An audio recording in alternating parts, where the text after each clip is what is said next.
lalu, Bapak Ibu hadirin semuanya, izinkan kami dari kelompok 4 untuk memaparkan salah satu materi, yaitu penyebab korupsi.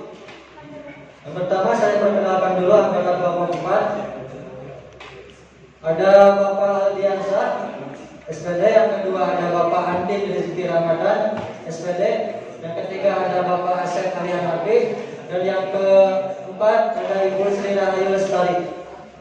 Nah, untuk mengefektif dan efisienkan waktu, mari kita langsung saja masuk ke materi penyebab korupsi.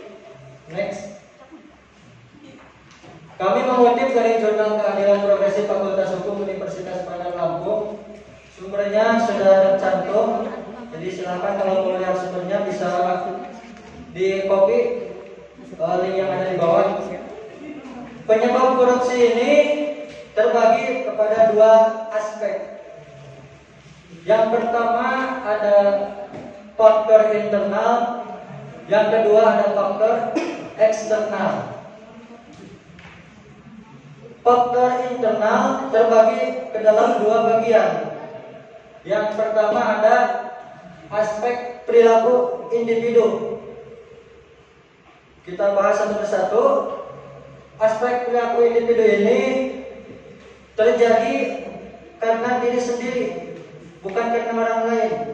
Jadi terjadinya korupsi itu ada karena dalam diri sendiri. Contohnya seperti apa? Seperti adanya sifat rakus atau tamak. Jadi korupsi yang disebabkan sifat rakus atau tamak ini bukan karena kurangnya kebutuhan primer atau kurangnya pangan, tapi adanya sifat rakus ini menyebabkan kita tidak pernah merasa cukup dengan apa yang kita miliki, sehingga terjadilah suatu tindakan korupsi. Yang kedua, adanya moral yang kurang kuat. Jadi moral kita kurang kuat, sehingga kita mudah tergoda oleh tindakan korupsi. Bisa disebabkan oleh atasan kita, bawahan, atau rekan kerja kita yang bisa menggoda kita untuk bertindak korupsi karena moral kita belum kuat. Yang ketiga, dari aspek pribadi, perilaku individu, gaya hidup yang konsumtif. Gaya hidup di kota besar mendorong untuk lebih mengeluarkan biaya yang besar. Perilaku konsumtif ini tidak sesuai dengan pendapatan yang kita dapatkan dari gaji misalnya.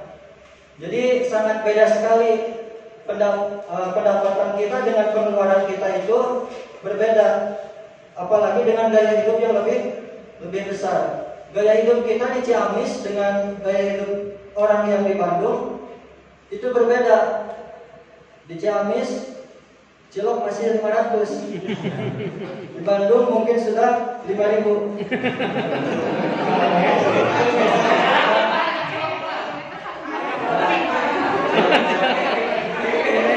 Itu salah satu tiga ciri dari aspek perilaku individu yang bisa menyebabkan tindakan korupsi. Yang kedua dari aspek sosial, akan dijelaskan oleh rekan saya, Bapak Aldiansyah. Terima kasih Bapak Asep atas kesempatannya. Saya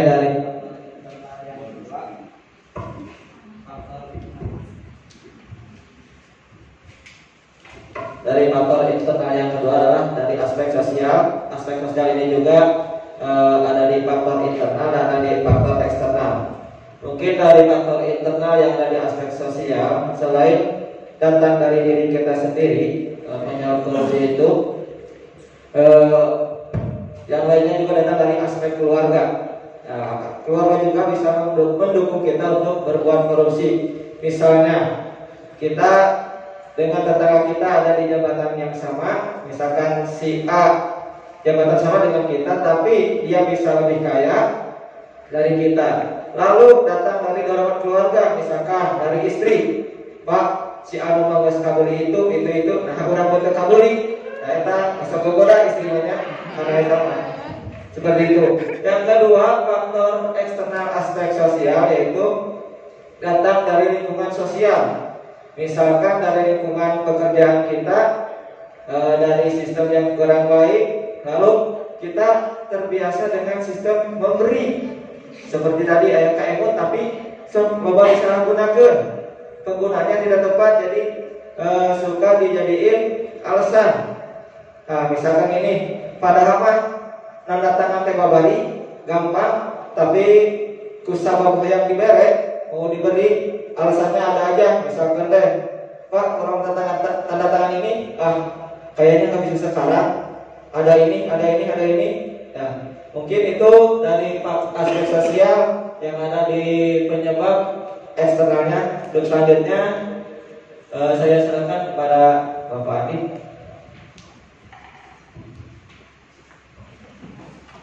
Baiklah, untuk di sini ada faktor eksternal. Yang pertama ada hukum, politik, dan sosial. Untuk yang sosialnya tadi sudah dijelaskan sama Pak Andi, langsung dengan faktor internalnya. Di sini saya akan menjelaskan yang bagian faktor eksternal hukum. Jadi penyebabnya itu sistem hukum di Indonesia ini masih sangat lemah. Ya, kita ketahui bersama bahwa hukum di Indonesia ini sangat tajam ke bawah, akan tetapi ke atas sangat tumpul. Ya, jika sistem hukum di Indonesia ini tajam, adil, dan tegas, saya yakin para pelaku tindak pidana korupsi juga akan mikir dua kali untuk melakukan tindakan korupsinya itu. Yang kedua itu ada aparat masih mudah disogok. Ya, jadi para pelaku itu nggak takut untuk melakukan tindakan korupsi karena dia pasti mereka mikir nanti ada aparat yang bisa membantu disogok lewat jalur belakang ya, seperti itu. Untuk selanjutnya dari faktor eksternal politik akan dijelaskan oleh Ibu Sri. Pada Ibu Sri, silakan. Bismillahirrahmanirrahim. Assalamualaikum warahmatullahi wabarakatuh. Waalaikumsalam. Nah, di sini saya akan memaparkan tentang penyebab korupsi dari faktor eksternal, yaitu tentang politik. Nah, pada faktor politik ini mungkin hanya satu faktornya, yaitu tentang kekuasaan. Nah, biasanya kepentingan politik ini dalam meraih dan mempertahankan kekuasaan. Mungkin Bapak dan Ibu sudah tahu tentang money politik. Nah, biasanya ya ketika ada pemilihan umum ya atau pilkada, nah biasanya jika seseorang itu ingin menempati jabatan ya atau ingin meraih kesempatan atau mempertahankan kekuasaan, biasanya ada money politik, yaitu membagikan atau menyogok atau menyuap suatu golongan agar memilih seseorang tersebut sehingga memenangkan kekuasaan. Nah, biasanya jika sudah menempati jabatan, maka orang tersebut akan melakukan tindakan perilaku korup. Karena apa? Karena orang tersebut istilahnya tidak ingin rugi. Jadi dia melakukan perilaku korup ketika menempati jabatannya. Nah, selain itu faktor politik yang berkaitan dengan korupsi itu yaitu penyalahgunaan wewenang. Nah, perilaku korupsi ini menyebabkan masyarakat sudah menganggap perilaku korupsi ini sudah biasa. Karena apa? Karena perilaku korupsi ini tidak ada sistem kontrol yang sangat baik. Mungkin itu yang dapat saya paparkan. Sekian dan terima kasih. Ya, itulah pemaparan tentang penyebab korupsi. Langsung saja silakan Bapak Ibu jika ada yang ingin ditanyakan. Kami batasi 2 penanya ya. Silakan. Ya, satu lagi. Bapak Diki. Sudah sekelompok. Hah? Ya, Sabios. Bapak Assalamualaikum warahmatullahi wabarakatuh. Waalaikumsalam warahmatullahi wabarakatuh. Mohon maaf izin bertanya. Yang ingin saya tanyakan, bagaimana cara menghindari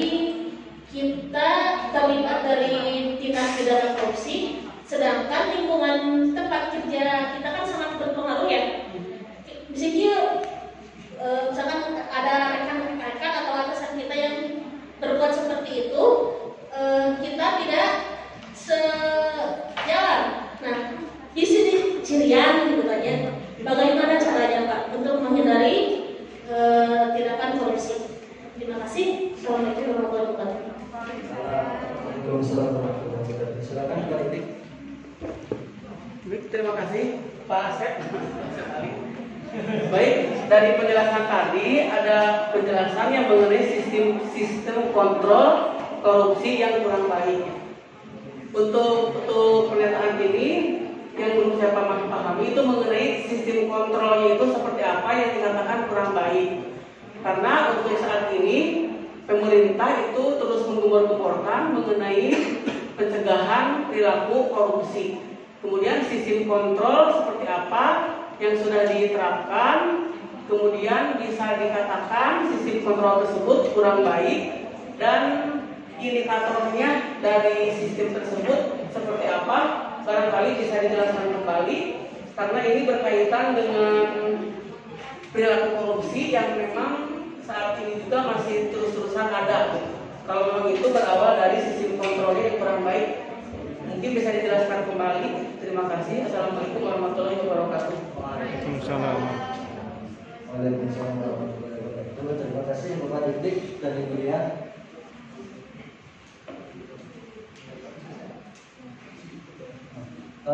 Yang pertama izinkan saya mencoba menjawab pertanyaan dari Ibu Dian. Bagaimana jika kita yang tidak ingin berkorupsi tapi berada dalam lingkungan yang suka korup? Sebenarnya ini ada kebimbangan ya.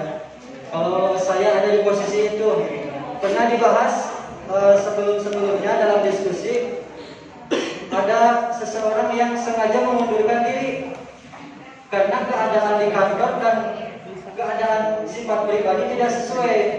Ya salah satunya di kantornya suka korupsi, tapi diri kita itu tidak suka dengan sikap-sikap korupsi itu. Nah, salah satu masukan saya itu bisa untuk mengundurkan diri. Jika tidak sesuai dengan kebutuhan kita. Cari solusi yang lebih tepat. Ya. Atau nasib.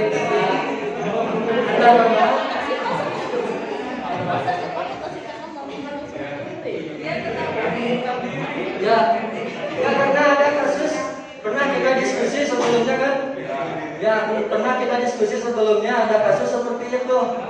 Orangnya mengundurkan diri, walaupun itu ya kurang baik. Dan sebagainya, ya mau dipaksakan gimana juga, kalau tidak sesuai dengan hati nurani kita kan tidak tenang juga. Atau bisa mutasi, atau bisa memberanikan diri untuk melaporkan pihak-pihak yang melakukan tindakan korupsi kalau berani. Mungkin ada tambahan dari rekan-rekan. Ya silakan Pak Arif.